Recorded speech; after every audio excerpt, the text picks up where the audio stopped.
Hey, you've tuned into the Tag Team Talent Podcast. Welcome aboard. Here's your guy, your host, your best buddy in entertainment, Scott Edwards. Hey, ladies and gentlemen, welcome back to the Tag Team Talent Podcast. So great to see you again. We have 3 amazing stand-up comedy videos to share with you and a new co-host. Here he is, Bobby Edwards. Hey! Good to have you back, son. Thank you. This is my young boy, not really so small anymore or that young anymore, but I'm so proud of him. He's got his PhD in history, and that's amazing because you kind of grew up in the world of comedy and hanging out at the club. I did. You have any memories of any of your favorite acts from back in the 80s? Oh, shoot. Actually, I do have a lot of memories. I used to sit and watch them year after year and night and on a weekend maybe like 2 or 3 times a night. And some of those acts I kind of had down pat, memorized. Nothing kind of comes to mind at the moment. Well, but, that's okay. Yeah. When you were about 4, maybe 3, Jay Leno was on stage and you rode your tricycle out and went around and made a lap and then left. Sorry, Jay. Yeah, it's okay. Hey, we have some tremendous comedy to share with you, the audience. Are you ready for some stand-up? I'm ready. Are you? Here we go with a very funny guy, still outperforming today, one of the best in the business. He's done a few fundraisers for me, and back in the 90s, he was one of my regular headliners. You're going to see why right here. The one and only Don Friesen. Ladies and gentlemen, Don Friesen. Wow, this is nice. My wife and I looked at a house out here, and wow, pricey, huh? Like when I was a kid, I always thought, someday I'm gonna own $1 million home. I just never dreamed it'd be like a 2-bedroom, 1-bath, fixer-upper. I have 2 kids. My daughter's 11, my son's 14 years old, man. People are putting pressure on me now with my son. They're like, are you saving up for his college yet? I haven't even paid for my college, man.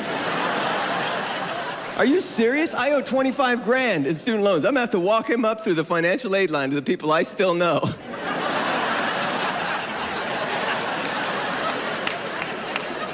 Yeah, I got a tab going, right? Yeah, no, turns out I am alive. I know.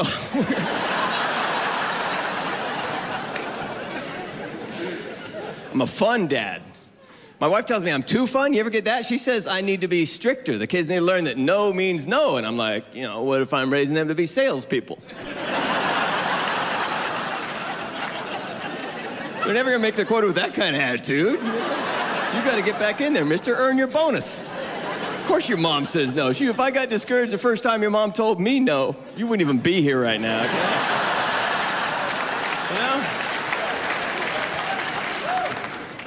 I miss being a kid. Being a kid's fun. I don't miss everything. I was a bedwetter as a kid. I mean, a lot of us were, right? By applause, former bedwetters, where are you? Let me hear you. Wow. Half the crowd. Yeah, usually nobody admits it. As a grown-up, when you're a kid, nobody admits it. You think you're the only one. There's no support groups. Hey, stay dry, man. You too. Remember, no beverages after 6 p.m. Be strong. The solutions were horrible. My doctor recommended this device called the pad and buzzer. Electricity and urine. Well, hook me up. I can't believe medical science backed this thing. It's like a moisture-sensing pad hooked up to this obnoxious buzzer. I slept right through it. My brother wet his bed.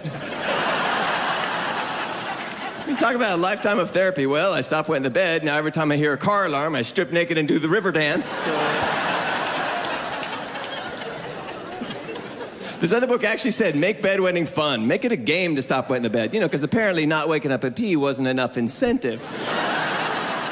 Come on, anybody who's ever wet the bed, one dry day, I was psyched, man. I ran out in the hallway in my underwear. My sisters are jumping in. Who's that dry boy in the hall?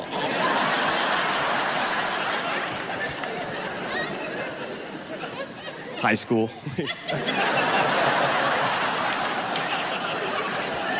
Funny now.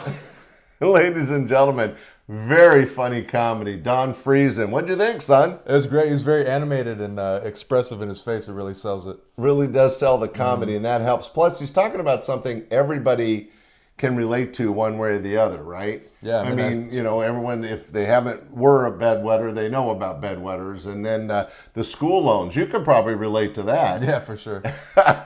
Well, that was Don Friesen. He's a tremendous comic. He's still out performing. He's kind of famous for doing these one-man shows in different concert halls around the country. So if you get a chance, check him out. Actually, I had a question about that. You might know the answer to. So when would the transition to like this arena rock style, where you have a big kind of billboard in the back with the comedian's name and really kind of marketing like that? I'm sure that was a moment in time. Actually, only a few comics have done it. And what it is that they get older, right? Comedy's kind of a young person's game in the nightclubs anyway, in the bars, and doing comedy at wash and dry places, but once you get pro, and Don's been a pro for many years, but he has a family, he had to make some money, and he and just a few other guys transition into doing these kind of self-produced concerts. I get it. And so he produces himself. He also puts out a few albums, which is interesting, to just raise more money, but he self-produced that show.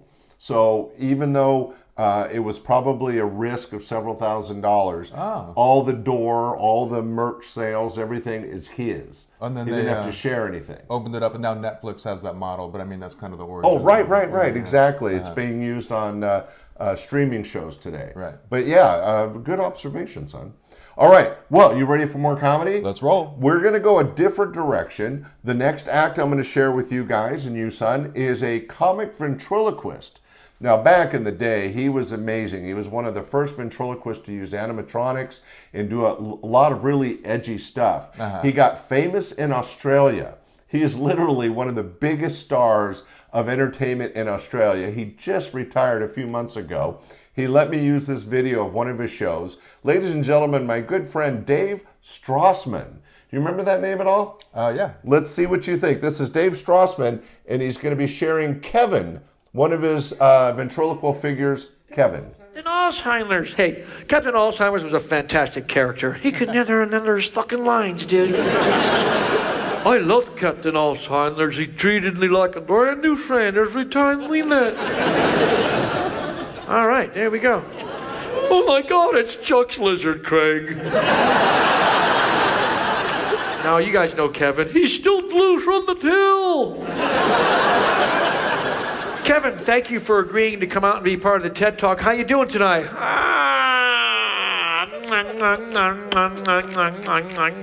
What are you just waking up? I'm just going to sleep. You're sleeping right now? On my planet, everything is the opposite.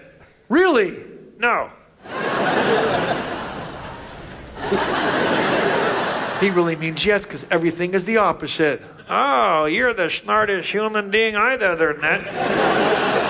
Really? Yes. Well, thank you for agreeing to be part of the TED Talk, Kevin. Now, I imagine your character represents a part of my personality, the database in my head, the voice of logic and reason. Yes, I come from the race of reasonings, or reason rules our existence. And how did you come up with that? It seemed reasonable. Okay, and your society must be very advanced. We are so advanced, we don't wear pants. We pass the dance of circumstance, and if by chance we find romance, I will accept a cash advance. Thank you.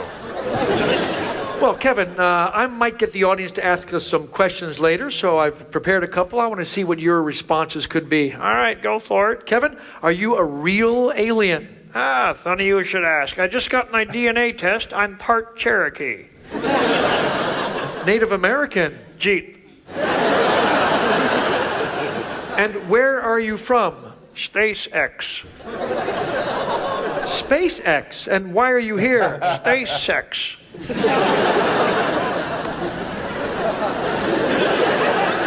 Well, he's got them all memorized and everything. What-de fucking do? Chuck. Hello, angry Earth child made of wood. Hello, unwanted life form looks like Papa Smurf.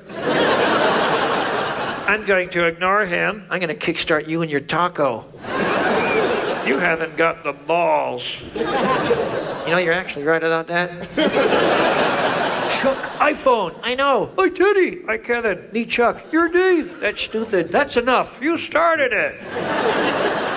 Kevin, what do you do as the database in my head? Oh, I'm there to keep you focused. I delete old memories when you're sleeping. Old memories? Like what? Stuff you don't need. You know, grocery lists. Time you pissed your pants in class.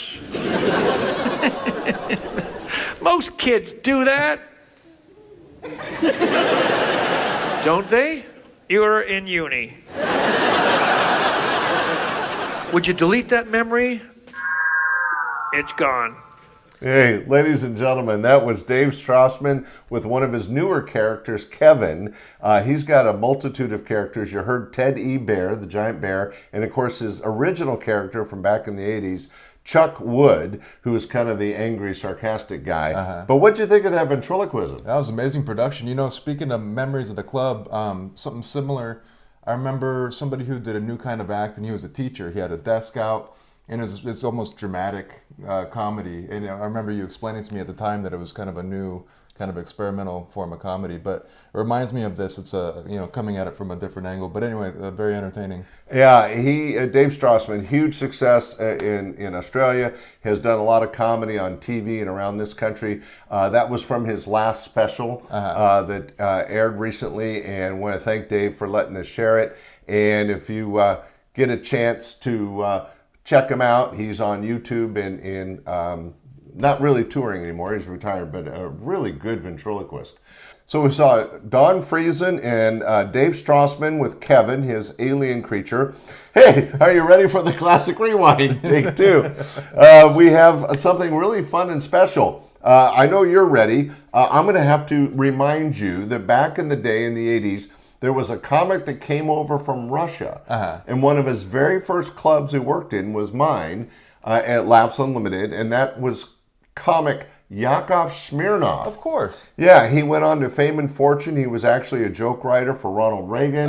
Anyways, done a lot of television. You'll recognize him right away. He has his own theater in Branson, Missouri now. Oh, no way. Yeah, and he went on and got his PhD in psychology, of all things. But he's a great stand-up comic. This was back in the early days of him. For you and for you, ladies and gentlemen, Yakov Smirnoff.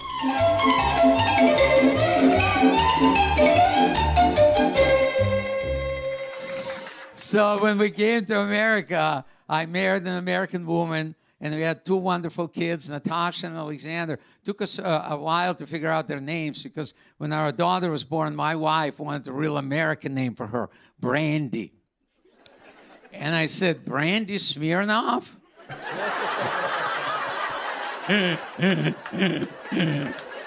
Why don't we just send her to rehab daycare center? So she can play with Jim Beam and Johnny Walker. And when we have a son, let's call him Kahlua. Kahlua Smirnoff. So when we get together, we're going to have a white Russian.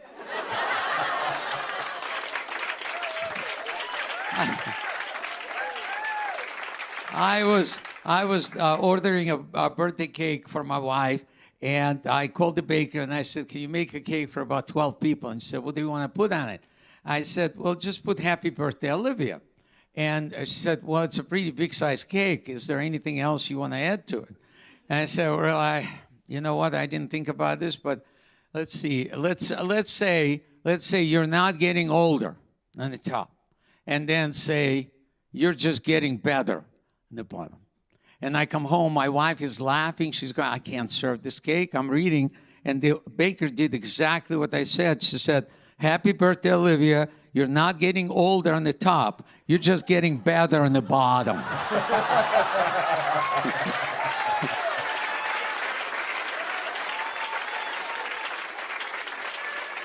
We did not serve that cake. But we were laughing, and makes me realize that because we're happy. And this is something that I came to America for, because in America, every citizen has inalienable right to life, liberty, and what? And free online shipping. But it's the pursuit of happiness that makes this country so unique. And I made the right choice because I could have gone to other country. Let's say you go to Italy. You cannot become Italian. And you can go to France. You cannot become a Frenchman. But you can come to America and become an American. And I want to thank you for making me feel at home. God bless you. I'm Yakov Smirnoff. Good night. On a TV show. That was Yakov Smirnoff live on stage, obviously for a TV late night show that was done back in the 90s. And so still fresh comedy, still funny, but his love for America is just unyielding. It's amazing. You know what I can't get over is that leather jacket he's got on. He's styling. Well, ladies and gentlemen, I hope you enjoyed the show. We had Don Friesen, ventriloquist David Strassman, and of course my good friend Yakov Smeirnoff from Russia. And it was such a joy to have you, my son, as the co-host. We hope you guys enjoyed the show. Did you have fun, son? Had a great time, thanks. Great. Hey, thank you for joining us. We'll be back next week with 3 more great videos. Thanks for watching. Bye. Bye-bye. Thanks for watching the Tag Team Talent Podcast. If you enjoyed this episode, hit that like button, subscribe to the channel, and turn on notifications so you'll never miss the next big talent reveal. And don't forget to write in the comments below which performer you thought was best in this episode. We love hearing from you. See you soon.